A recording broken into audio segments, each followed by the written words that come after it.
Two teams who love to run the ball battling it out for a quarterfinal berth. My name's Mark, let's talk rugby.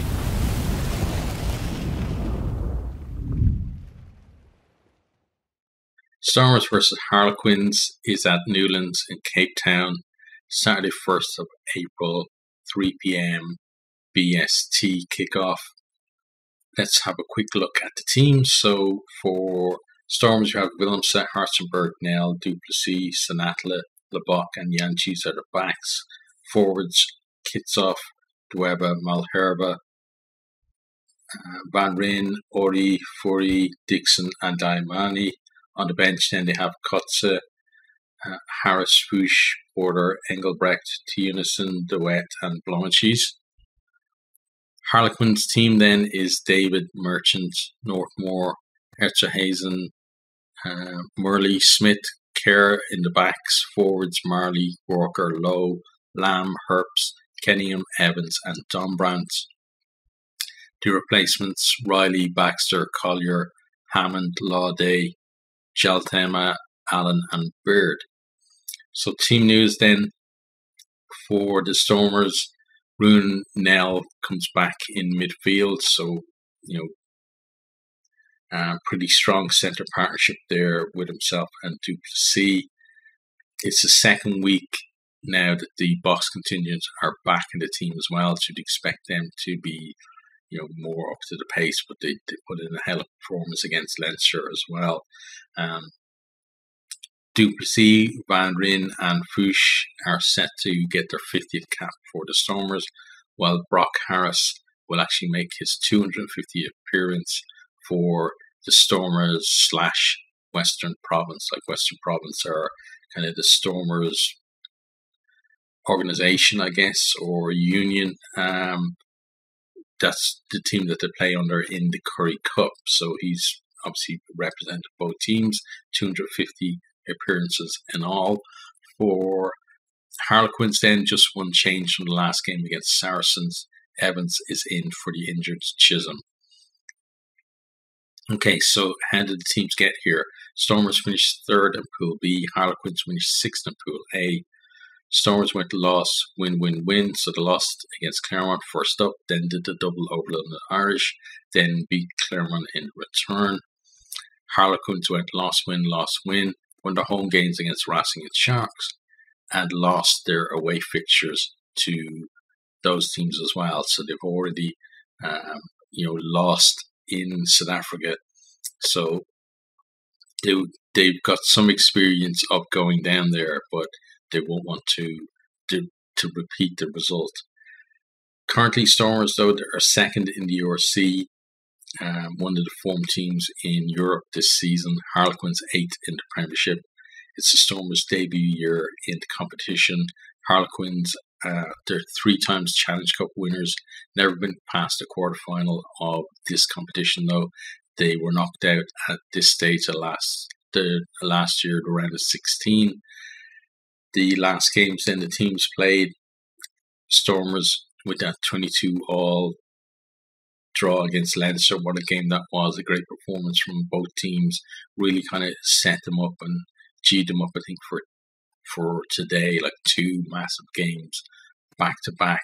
Often, that really does pull a performance out of a team. And this is already, a special team. So if they can hit their straps today, I think, it could be a very exciting game.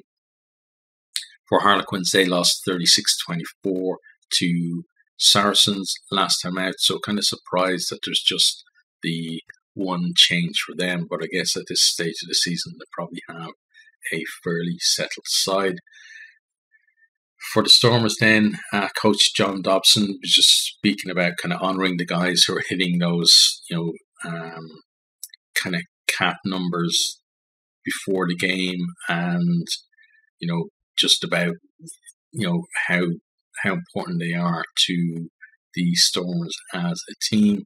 And also he let me just kind of read the quote. So he said, we have a home Heineken Cup knockout match at DHL Stadium, which is the stuff that dreams are made of, and it's great to see the South African the teams, the players, and the fans as well, really embracing the Heineken Cup and getting into the spirit of it, and kind of, I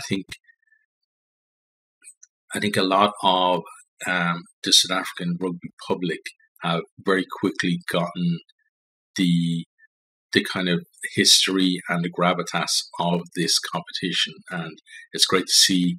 I'm excited because they're excited to be in it and to be in the last 16 and possibly into quarterfinal, and who knows from there as well. And it's great to see,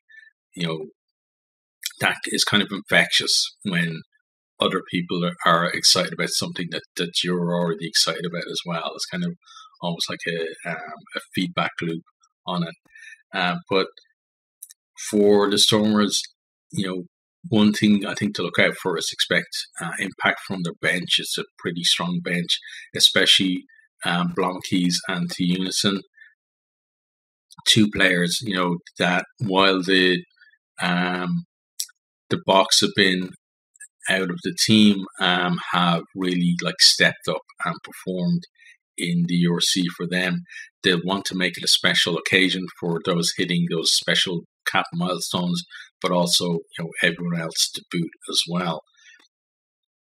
For Harlequins, then their coach Matson was talking about the Stormers going to be a tough task for them, but also just saying that it's pretty amazing to be in Cape Town playing a Champions Cup game. It's an awesome opportunity to be away from home and play at this level of the game, and I think that's nice to see as well, because there were obviously, especially I think from England, there was pushback against the South African teams joining the competition. So it's good to see some positives coming out of of England in terms of these South Africans being in there and realizing that they've already added a lot, I think, to the competition this year, and they're just going to add so much more in the future as well.